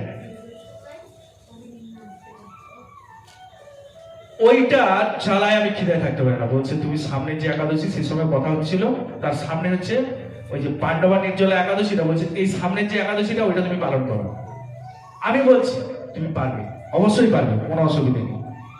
ভীম পঞ্চপাণ্ডব সহ ওই একাদশীর ব্রতটা পালন করেছিলেন, সেই একাদশী পাণ্ডবা নির্জলা একাদশী নামে খ্যাত জগতে। সেই দিন ভীমও নির্জলা করেছিলেন, ঠিক আছে। আর ভীম একাদশী বলে কোনো একাদশী নাই কিন্তু, খেয়াল থাকে জানো। আমাদের যে গত পরশুদিন বা তার আগের দিন যে একাদশী গেল সেটা হচ্ছে কি ভৈমী একাদশী। মানে ভীমের সঙ্গে কোনো রিলেটেড নয়। রিলেটেড, ভৈমী নামে একটা রাক্ষসকে বধ করেছিলেন ভীম। ভীম করেছিলেন। হ্যাঁ, এটা একটা জায়গায় পাওয়া গেছে যে ভৈমী নামে কোন একটা, ঠিক আছে, রাক্ষস ছিল, তাকে বধ করেছিলেন। ঠিক আছে, যদিও এটা কিন্তু মানে মহাজনদের মুখ থেকে শোনা, এটা কিন্তু আমি এখনো দেখিনি, কোনো শাস্ত্র থেকে দেখিনি। তবে ভীম একাদশী বলে কোনো একাদশী নেই, একাদশীটার নাম হচ্ছে ভৈমী একাদশী। শিব পূজা হয় তো অনেক অন্যান্য জায়গায়। ঠিক আছে। আর তথাকথিত প্রচলিত যে ভীম পূজা হয়, ভীমকে কিন্তু জাগতিক, ঠিক আছে, মানে কৃষক বা শ্রমজীবী হিসেবে ওই দৃষ্টিতে দেখে তাকে পুজো করা হয়। মানে এটা কিন্তু লৌকিক, কোন লৌকিক, এখানে ভীম হচ্ছে লৌকিক দেবতা। ঠিক আছে, এখানে কিন্তু শাস্ত্রগত নয়, এটা সেই লৌকিক দেবতা। ভীম পুজো ভীম হচ্ছে, সেখানে এই এত বড় বড় বড় বড় মানে লেগ পিস বিক্রি হচ্ছে, মানে লাইন দিয়ে রান্না করে। যাই হোক, ছাড়ুন। ঠিক আছে, তো ভীম একাদশী বলে কোনো একাদশী নেই। আমাদের যে 24টা একাদশী আছে তার মধ্যে কোনো ভীম একাদশী বলে একাদশী নেই, ভৈমী একাদশী। একাদশী ছোট বড় একাদশীর কোনো ছোটও নেই বড় নাই, তুলসী পাতায় যেমন ছোটও নাই বড় নাই, পুরো নাই তুলসী পাতা। ঠিক আছে, আর একাদশীরও কোনো ছোট আর বড় নাই। ঠিক আছে, কোনো চারটা ওইসব কোনো নেই। ঠিক আছে, মহা দ্বাদশী আছে 4টা, আর 20টা হচ্ছে গিয়ে একাদশী। এগুলো আমাদেরকে পালন করতে হয়। আর কি পালন করতে হয় না, ভগবানের আবির্ভাব তিথি। গতকাল যেমন ছিল নিত্যানন্দ ত্রয়োদশী, কেউ করেছেন একাদশীর মতো সারাদিন উপবাস বা অনুকল্প উপবাস এরকম করেছেন, বা কেউ হাফ ডে। আমাদের ইসকনের নিয়ম অনুসারে আমরা দুপুর 12টা পর্যন্ত একেবারে নির্জলা, তারপরে যে যার বাড়িতে যেমন প্রসাদ রান্না করে পেয়েছেন। এটা হচ্ছে বিধি। ভগবানের আবির্ভাব তিথিগুলো পালন করতে হবে নির্জলা হিসেবে। সেটা কি কি? জন্মাষ্টমী, গৌর পূর্ণিমা, নৃসিংহ চতুর্দশী। ঠিক আছে, রাধাষ্টমীতে আমাদের কোনো বিধান নেই। দুপুর 12টা পর্যন্ত উপবাস, তারপরে হচ্ছে গিয়ে যে যা প্রসাদ। আমাদের গৌরীয় নিয়মে বা ইস্কন পরম্পরায় এসবের কোনো ইয়ে নেই যে রাধাষ্টমী নির্জলা করতে হবে বা একাদশীর মতো করতে হবে না, নির্দেশ নেই। তো যেগুলো আমাদের নির্দেশ করে দিয়ে গেছেন মহাজনগণ, সেগুলোর কথা আমি বলছি। তাহলে জন্মাষ্টমী করবেন, আর পারলে নিত্যানন্দ ত্রয়োদশী করতে পারেন একাদশীর মতো, কিংবা হাফ ডে করতে পারেন। আর শ্রীরাম নবমী, ঠিক আছে, শ্রীরাম নবমী ওই হাফ ডে। ঠিক আছে, 12টা পর্যন্ত উপোস, তারপরে প্রসাদ। আর পারলে একাদশীর মতো করবেন, অসুবিধা নেই, কোনো অসুবিধা নেই। একাদশীর মতো শ্রীরাম নবমী, ওই চৈত্র মাসে যেটা। হ্যাঁ। তাহলে নবীন ভক্তদের জন্য তাহলে কি কি নির্দেশ দেওয়া থাকলো? হরিনামের সংকল্প যে আতরমালা করবই। 2 নাম্বার হচ্ছে গিয়ে একাদশী ব্রত পালন এবং ভগবানের আবির্ভাব তিথি পালন। 3 নাম্বার দ্বাদশীর দিন বা ভগবানের আবির্ভাবের পরের দিনটা, ঠিক আছে, কি করতে হবে? অন্ন ভোগ ভগবানকে নিবেদন করে ওটা প্রসাদ আকারে পেতে হবে। ঠিক আছে, কিন্তু সেটা 1 বছরের বেশি করতে দেওয়া হবে না। তারপরে কিন্তু একদম স্বাভাবিক নিয়মে চলে আসতে হবে, একদম নিরামিষ। মানে 4টে বিধিনিষেধ এবারে চলে আসছি। এটা নবীন ভক্তদের জন্য প্রথমে বলে দিলাম। যারা একেবারে করেননি, চেষ্টা করবেন 1 মাসে আরো উচ্চ স্তরের কিছু ভজন আসার, মানে ভগবানের সেবা করার। 2 মাসে করবেন, 3 মাস, 6 মাস, 1 বছর দেওয়া থাকলো এই ট্রিটমেন্ট। ঠিক আছে, প্রেসক্রিপশন করে দেওয়া থাকলো 1 বছর। 1 বছরের বেশি যেন না কারো কিন্তু দেখা যায়। তারপরে কিন্তু এগোতে হবে, তারপরে সবাইকে এগোতে হবে কিন্তু। ঠিক আছে, 3 নাম্বার, 1 বছর পর পুরোপুরি কিন্তু 4টে নিয়ম, যেটা এবারে একেবারে শাস্ত্রে চলে আসছে। এতদিন কিন্তু শাস্ত্র বহির্ভূত অনেক কথা বলা হয়েছে, একেবারে শাস্ত্র নির্দিষ্ট চলে আসছে। একেবারে কি করতে হবে? 4টে বিধিনিষেধ পালন করতে হবে। 1 নাম্বার, সমস্ত রকম আমিষ বর্জন, 2 নাম্বার সমস্ত রকম নেশা বর্জন, 3 নাম্বার সমস্ত রকম ক্রীড়া মানে জুয়া খেলা, ঠিক আছে, এবং দেখা নিষিদ্ধ। 4 নাম্বার হচ্ছে গিয়ে অবৈধ স্ত্রী সঙ্গ। 4টে বিধিনিষেধ কঠোরভাবে পালন করতে হবে 1 বছর পরে, ঠিক আছে। 1 বছর ধরে একটা রুটিন করে দেওয়া হলো। যারা একেবারে নবীন তাদের জন্য, যারা একটু এগিয়ে গেছেন তাদের জন্য কিন্তু আস্তে আস্তে ভজন জগতে একটু কঠোরতা আনতে হবে, ঠিক আছে। তারপর যে যে বিধিনিষেধগুলো শাস্ত্র নির্দিষ্ট সেগুলো পালন করে আস্তে আস্তে ভগবান ভজনে অগ্রসর হতে হবে। এটাই কিন্তু বলা থাকলো একদম। গুরুদেব প্রভু আপনি উত্তর পেয়েছেন নিশ্চয়ই। আপনি বলেছিলেন যে আমরা কিভাবে ভোগ নিবেদন করব বা কিভাবে এগোবো, এইটা ন্যূনতম করতেই হবে, নাহলে কিন্তু এগোতে পারবেন না, কোনোভাবে এগোতে পারবেন না। আর কেন বললাম দ্বাদশীর দিন কেন ভোগটা নিবেদন, এইটা করলে কিন্তু আপনার আগ্রহটা বাড়বে আস্তে আস্তে, যে আমি এবার থেকে অন্তত সপ্তাহে 3 দিন করি, সপ্তাহে এবারে 6 দিন করি, তারপর 7 দিন হয়ে যাবে, কি আছে, আস্তে আস্তে কিন্তু করতে হবে, নাহলে হবে না। কি বোঝাতে পেরেছি নাকি? তো উনি বলছেন একটু এই গীতার শ্লোকগুলো পড়তে পারছেন না, আপনার কাছ থেকে একটু জানতে চাইছি। গীতার শ্লোকগুলো 1 নাম্বার পড়ার সবচেয়ে সহজ পদ্ধতি হচ্ছে এখানে দেখুন। আচ্ছা আগে বলি, যারা একেবারে পড়েন না মানে পড়তে পারছেন না, ঠিক আছে, তাদের জন্য বলি, তারপরে আপনার কথাটা বলছি। আপনি তো পড়তে পারেন, কিন্তু যারা পড়তে পারে না এমনও অনেক আছেন, ভক্ত আছেন, ঠিক আছে। তাদেরকে কি করতে হবে না, যারা পড়তে জানেন তাদের কাছ থেকে শুনতে হবে 4 বার 5 বার 6 বার 7 বার। যাকে দিয়ে পড়াবেন তারও পড়া হলো, যিনি শুনবেন তারও পড়া হলো। তাহলে যিনি একেবারে পড়তে পারবেন না তার জন্য থাকলো কি, অন্যকে দিয়ে পড়িয়ে সেটা শোনাতে হবে, মানে শুনতে হবে। 2 নম্বর, যিনি পড়তে পারছেন কিন্তু ঠিকমতো উচ্চারণ করতে পারছেন না, আমাদের এই গীতাটা কিন্তু সংগ্রহ করতেই হবে। এই যে এই গীতাটা, এটা কিন্তু মূল্যবান গীতা। আগের যে গীতা ছিল সেটা কিন্তু অক্ষরগুলো ভাঙা, ভেঙে ভেঙে বলা যায়, দেওয়া নেই। এই গীতাটা কিন্তু সংগ্রহ করতেই হবে। এতে দেখুন প্রত্যেকটা ওয়ার্ড একটা একটা করে ভেঙে বলে দেওয়া আছে, ঠিক আছে, যেটা পুরোনোতে ছিল না। এটাতে প্রত্যেকটা ওয়ার্ড বলে দেওয়া আছে। তাহলে এটা ধরে পড়বেন, ওয়ার্ড ধরে পড়বেন, শ্লোক পড়তে হবে না, ওয়ার্ড ধরে পড়বেন, প্রত্যেকটা অক্ষর ধরে ধরে পড়বেন, ঠিক আছে, পারবেন না? ওটাতে নেই, এইটা এইটা এইটা ওটাতে নেই, ওইটা পুরনো, ওটাতে নেই। এইটা কিন্তু যারা তুমি পারছো পড়তে, অসুবিধা নেই, তোমার কোনো অসুবিধা, তুমি ওটাই ব্যবহার করো, তোমাকে নতুন কিনতে হবে না, ঠিক আছে, নতুন কিনে লাভ নেই, তুমি পারবে। কিন্তু যারা হচ্ছে গিয়ে একেবারে পারছেন না, অল্প অল্প করে পারছেন, তাদের ক্ষেত্রে এই গীতাটা কিন্তু সংগ্রহ করতেই হবে।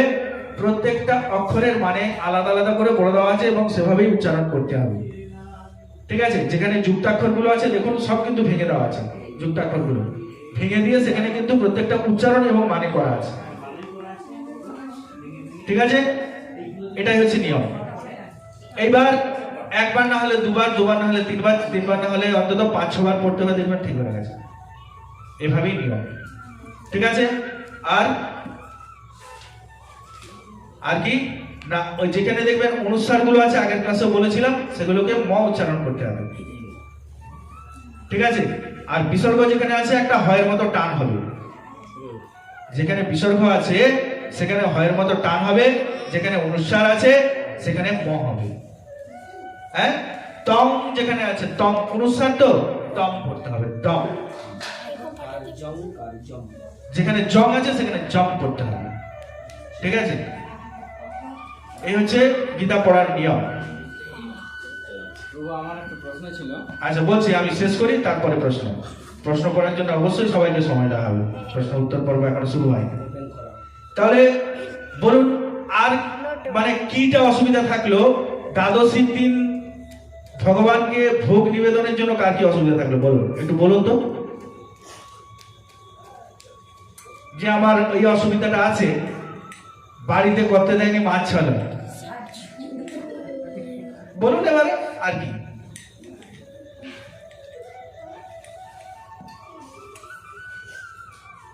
মায়েদেরকে বলছি, হ্যাঁ, সংসার সুখের হয়, তারপরেরটা গুণবতী পতি যদি থাকে তার সামনে। সংসার সুখের হয় রমণীর গুণে, গুণবতী পতি যদি থাকে তার স্বামী, ঠিক আছে, একমাত্র একজন মাই পারেন কিন্তু মানে তার পতি দেবতা মানে স্বামীকে কিন্তু ভক্তিপথে চালিত করতে হবে, ঠিক আছে। কারণ শাস্ত্রেই বর্ণনা করা আছে, ঠিক আছে, অর্ধাঙ্গিনী, তাই তো, স্বামীর অর্ধাঙ্গিনী স্ত্রী। স্বামী যদি পূর্ণ ভক্ত হয়, যা যা ভক্তিপথে যা তিনি অর্জন করবেন তার হাফ অধিকার কার আছে? স্ত্রীর আছে কিন্তু, ঠিক আছে। তাহলে ভক্তিমতী মা তার স্বামীকে যদি ভক্তিপথে এগোন, মায়েরই লাভ। খেয়াল থেকে যেন বাবাদেরকে কিন্তু ভক্তিপথে আনাদের দায়িত্ব আপনাদের মায়েদের, কারণ লাভটা আপনারই বেশি। আনতেই হবে কিন্তু ভক্তিপথে। আপনারা অবশ্যই ভক্তি লাভ করবেন, করেছেন, কিন্তু প্রতি দেবতাকেও ভক্তিপথে আনতে হবে, তাতে অর্ধাঙ্গিনী হিসেবে আপনারই লাভ, ঠিক আছে। আর কি ধর্মপত্নী বলা হয় না স্ত্রীকে?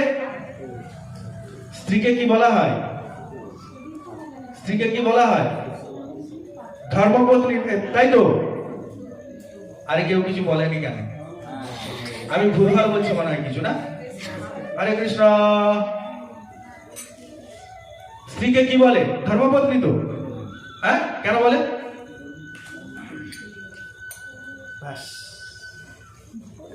আরে ধর্মপত্নী বলে কেন?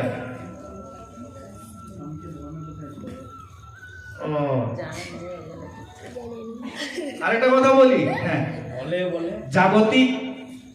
জাগতিক স্বামী, খেয়াল থেকে জানো, স্বামী কিন্তু জাগতিক, আর একমাত্র ভগবান কৃষ্ণই হচ্ছেন জগৎ স্বামী, সবাই স্বামী, ঠিক আছে। সুতরাং মনে থাকে যেন, হ্যাঁ, কার জাগতিক স্বামী নেই, ঠিক আছে, এটা ভাবে চললে হবে না। জগৎ স্বামী হচ্ছে গিয়ে কিন্তু স্বামী, প্রকৃত স্বামী, হ্যাঁ, এইভাবেই কিন্তু ভক্তি জগতে এগোতে হবে। জাগতিক স্বামী ওই জগতে কিছুদিনের সম্পর্ক, ব্যাস। তাহলে ধর্মপত্নী, তাই তো, ঠিক আছে। আমরা যখন বিয়ের পিঁড়িতে বসি, ঠিক আছে, তখন কাকে সাক্ষী রাখা হয়? হ্যাঁ, অগ্নিকে সাক্ষী রাখা হয়। অগ্নিকে, হ্যাঁ, স্বয়ং ভগবান, স্বয়ং ভগবান যিনি ধর্মরূপে ওই সভায় উপস্থিত আছেন। তাহলে ধর্ম সাক্ষী রোগে ধর্মপত্নী গ্রহণ করেছি তো, ঠিক আছে। তাহলে পত্নীর কাজ হবে অবশ্যই, পতি দেবতা যদি বিপদে চালিত হন তাকে কিন্তু সুপথে আনার দায়িত্ব স্ত্রীর, মনে থাকে যেন, ঠিক আছে। আর ওই যে বললাম যে পতি দেবতা যদি ধর্মপথে আসেন তবে কিন্তু স্ত্রীরই লাভ। শোনাতে হবে, স্ত্রী যদি শুধু একটাই কাজে লাগায়, উল্টোটা মানে স্ত্রী যদি ভক্তিপথে না আসে, ভালো তো, স্বামীর তো হাফ ভাগ পেয়ে যাবে, ভালো তো, সে এমনিতেই হাফ ভাগ পেয়ে যাবে তো, ঠিক আছে। পতির পুণ্যে সতীর পুণ্য, শাস্ত্রের লোক আছে, পতির পুণ্যে সতীর পুণ্য, তাই তো।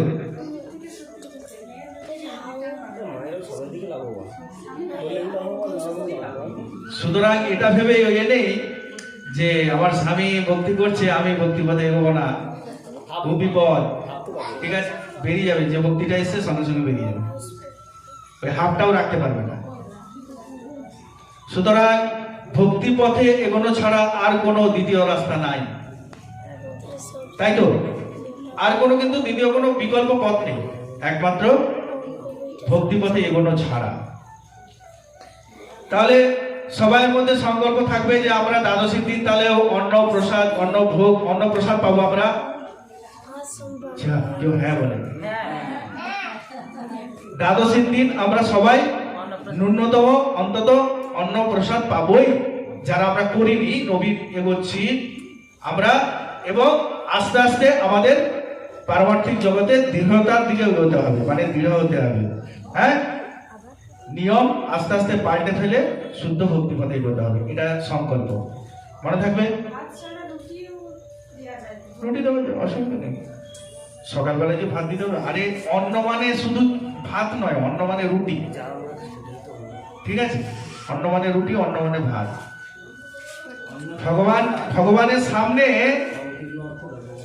সামনে যখন ভাত রাখা হয় সেটাই হচ্ছে অন্নপ্রসাদ। ভগবানের সামনে রুটি যখন হয় ওটাও রুটি, অন্নপ্রসাদ, ঠিক আছে? সুজি টুজি যা পারবে তাই। বলুন, তাহলে এটা নিয়ে কারোর আর সমস্যা নেই? এরপর বলুন কার কি প্রশ্ন আছে, একটু আগে বলেছিলাম কার কি প্রশ্ন ছিল, এবারে প্রশ্ন করুন। হরে কৃষ্ণ।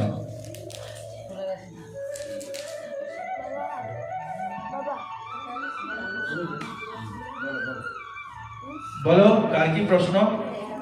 কৃষ্ণেন্দু প্রভু বলো। যমরাজকে, বাহ, খুব সুন্দর প্রশ্ন। কে উত্তর দিতে পারবে? যমরাজকে বলো। দ্বাদশ মহাজনের মধ্যে একজন হচ্ছে যমরাজ এবং ভগবানের প্রতিনিধি। বাহ, সুন্দর উত্তর। যমরাজ হচ্ছেন দ্বাদশ মহাজনের, আমাদের যে দ্বাদশ মহাজন রয়েছেন তার মধ্যে একজন হচ্ছেন যম, ঠিক আছে? আর যম, যম, যম কার পুত্র? সূর্যের পুত্র। সূর্যকে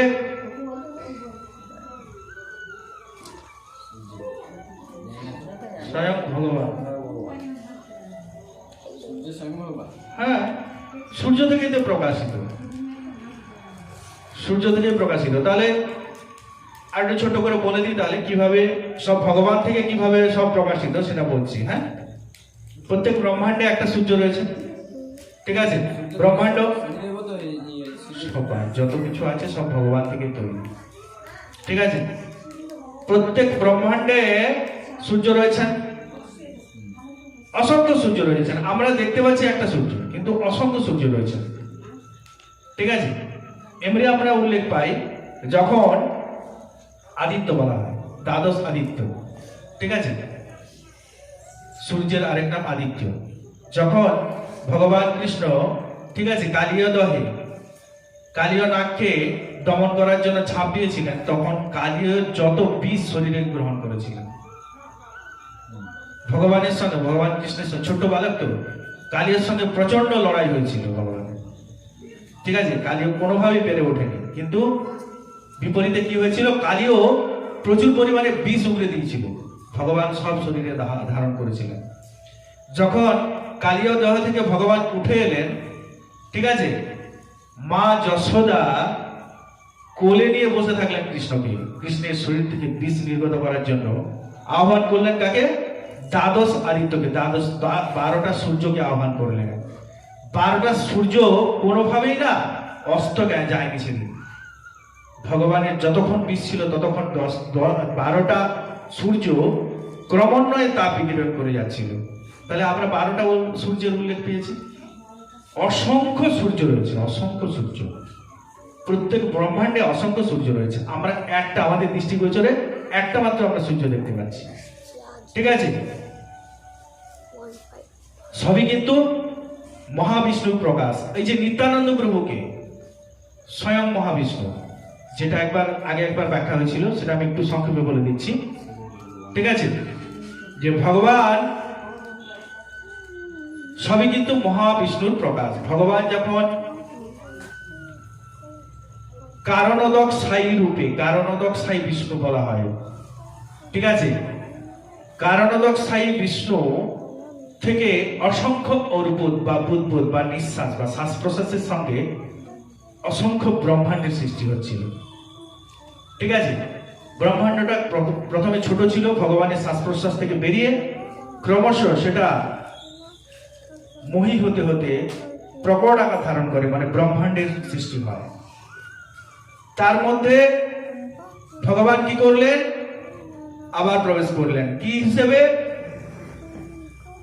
কারণোদক সাহির পরে গর্ভোদক সাহি বিষ্ণু গর্ভে প্রবেশ করলেন। কার না? ওই যে ব্রহ্মাণ্ডটা তৈরি করলেন ওর মধ্যে, ঠিক আছে, গর্ভধাক সাই বিষ্ণু। সেখানে আবার কি করলেন, গর্ভধাক সাই বিষ্ণু সায়িত হয়ে জলে সায়িত আছেন, গর্ভধাক সাই জলে সায়িত আছেন, নারায়ণ নন অয়ন। ঠিক আছে, নাভি পদ্ম থেকে কে সৃষ্টি করলেন, কাকে করলেন, ব্রহ্মাকে। ব্রহ্মার প্রকট হলেন, ব্রহ্মা ধ্যান করলেন ভগবানের, জীব সৃষ্টি করলেন, ভগবান আবার ওই ব্রহ্মাণ্ডের মধ্যে প্রবেশ করলেন। কি, ক্ষীরোদক সাই। গর্ভদকের সাই পরে কি হলেন না, ক্ষীরোদক সাই। ক্ষীরোদ সাগরে বহু রকম সাগর রয়েছে, আমরা পড়েছি। সাথে সমুদ্র, কি কি সমুদ্র, ইক্ষাকু, লবণ, সুরাসর্পী, দধি দুগ্ধ, লবণ, ইক্ষু, জল। জলের পরিবর্তে বলা হয় ক্ষীর। ঠিক আছে, ক্ষীরোদক সাই বিষ্ণু। তাহলে সবই কিন্তু মহাবিষ্ণুর প্রকাশ। প্রত্যেক, তাহলে বোঝা গেল প্রত্যেক ব্রহ্মাণ্ডের মধ্যে যে সূর্য রয়েছে সেখানেও সৃষ্টি হচ্ছে কোত্থেকে, ব্রহ্মা যদি স্বয়ং সৃষ্টি হন ভগবান থেকে, তাহলে সূর্যেরও সৃষ্টি হচ্ছে ভগবান থেকে। তার পুত্র হচ্ছে গিয়ে যমরাজ। বোঝা গেল তার কাজ কি, তাকে ভগবান কি জন্য নিয়োগ করেছেন,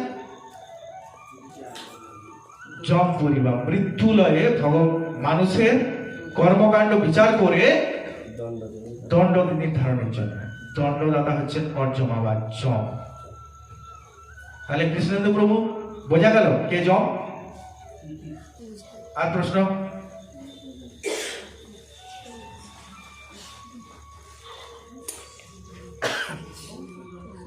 চৈতন্য মহাপ্রভু বৈষ্ণব ধর্ম প্রচার মানে প্রবর্তন করছেন না, এর আগেও ছিল?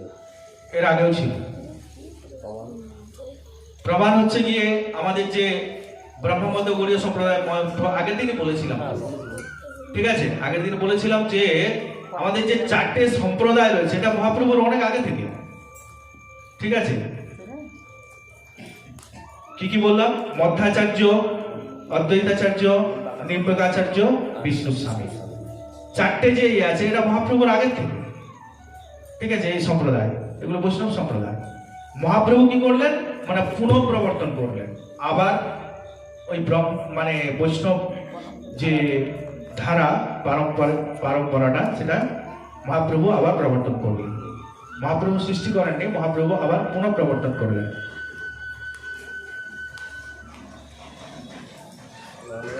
ইতিহাসে পড়ি না যে বৈষ্ণব ধর্মের প্রচারক চৈতন্য মহাপ্রভু। প্রচারক, অবশ্যই প্রচারক, প্রবর্তক প্লাস প্রচারক। হ্যাঁ, প্রবর্তক বলা যায়, প্রচারক বলা যায়, কিন্তু মহাপ্রভু তৈরি করেননি, মহাপ্রভুর আগের থেকেই ছিল। মহাপ্রভু সেই ধারাটা আবার প্রবর্তন করলেন, পুনঃ প্রবর্তন করলেন, সেই জন্য প্রবর্তক বলা হয় বা প্রচারক বলা হয়। আর প্রশ্ন,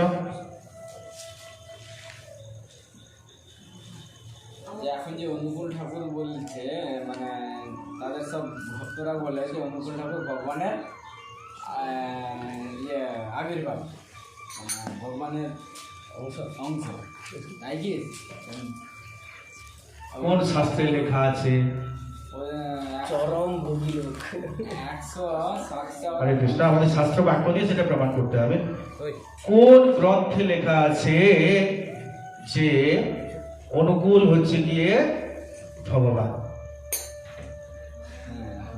আর রামকৃষ্ণদেব কোন গ্রন্থে লেখা আছে রামকৃষ্ণদেব ভগবান? ওনারাই সব বলে।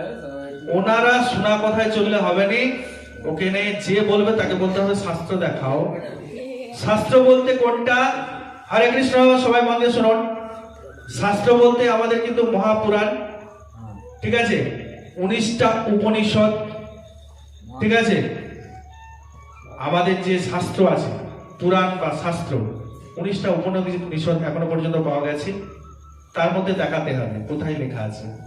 ঠিক আছে, আর কি না, মহাপুরাণ, দ্বাদশ মহাপুরাণ, ঠিক আছে, দেখাতে হবে। অষ্টাদশ মহাপুরাণ, দাস বলছি, অষ্টাদশ মহাপুরাণ, 18টা মহাপুরাণ রয়েছে, তার মধ্যে শ্রীমদ ভাগবত হচ্ছে শ্রেষ্ঠ।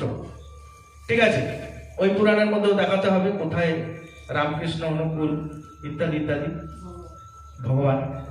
ঠিক আছে, পরবর্তীকালে আমি ছেড়ে দিলাম, পরবর্তীকালে যে সমস্ত গ্রন্থ শাস্ত্র আবার এসছেন, ঠিক আছে, কৃষ্ণদাস কবিরাজ গোস্বামী বিরচিত চৈতন্য চরিতামৃত, চৈতন্য ভাগবত, ঠিক আছে, তারপরে চৈতন্য মঙ্গল কাব্য, এগুলো তো কোথায় লেখা আছে? রামকৃষ্ণ ভগবান, অনুকূল ভগবান, কোথায় লেখা আছে দেখাতে হবে। কিন্তু মন করা বলে দিলে হবে না। আর কেউ এসব গ্রন্থ তো প্রাচীন গ্রন্থ। হ্যাঁ, মহাভারত কি এখন তৈরি হয়েছে নাকি? ভাগবত কি এখন তো তৈরি হয়েছে নাকি? আজ থেকে 5,500 বছর আগে তৈরি হয়েছে। তাহলে ওইসব গ্রন্থে মহাপ্রভুর অবশ্যই আছে, উল্লেখ আছে। হ্যাঁ, একদম ভাগবতে লেখা আছে, কৃষ্ণ বর্ণম তিসাহ কৃষ্ণ সাঙ্গ পাঙ্গাস্ত পার্ষদম যজ্ঞই প্রায়োজাতে হি সুমধস, একদম লেখা আছে, ভাগবতে লেখা আছে। ভগবান কৃষ্ণচন্দ্র যে তারপরে মহাপ্রভুর এসেছেন, একদম লেখা আছে। কে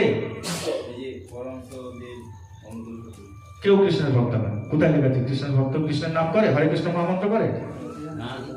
কৃষ্ণের যারা ভক্ত হবে, কৃষ্ণ ধারা পরম্পরায় ভক্তের মাধ্যমে, তারা ভক্তির মাধ্যমে কৃষ্ণকে ভজন করবেন এবং কৃষ্ণ নির্দেশিত পথে যাবেন। কোথায় তাদের কৃষ্ণ নির্দেশিত পথ?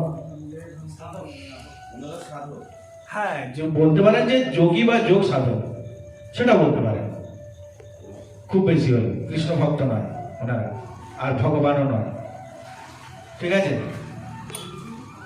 ভগবানের যে ঐশ্বর্যের কথা বলা হচ্ছে, ওই ঐশ্বর্যের মধ্যে কোনটা ওদের মধ্যে ঐশ্বর্যের মধ্যে আছে? কোন গুণাবলীটা ওদের মধ্যে আছে? ওনাদের মধ্যে ওইসব গুণাবলীও নেই, আর ঐশ্বর্যও নেই, ঠিক আছে। চারা গম নিয়ে হুঁকা খেলে কোনোদিন ভগবান বলে প্রতিপন্ন করা যায় না। বাজে কথা কিন্তু মুক্তি অনেক বেরিয়ে যাবে, ঠিক আছে। আবার বললে আবার কি আবির্ভাব হরে কৃষ্ণ। কোন অশাস্ত্রীয় কথা বলা যাবে না, আলোচনা করা যাবে না, এগুলো বেশি আলোচনা করা যাবে না, কিন্তু এগুলো মনের মধ্যে স্থান পেয়ে যাবে, এগুলো বেশি আলোচনা করা যাবে না। আর এগুলো হচ্ছে সর্বৈব বাজে এবং মিথ্যা কথা, ঠিক আছে। মানে কিছু লোক দেখবেন, ঠিক আছে, ইংরেজিতে একটা কথা আছে, মেজরিটি মাস্ট বি গ্রান্টেড। একটা সত্য কথাকে 100-র মধ্যে 60 জন যদি সত্য কথাটাকে মিথ্যা বলে, সবাই বলবে হ্যাঁ এটাই সত্য, হবে কিনা?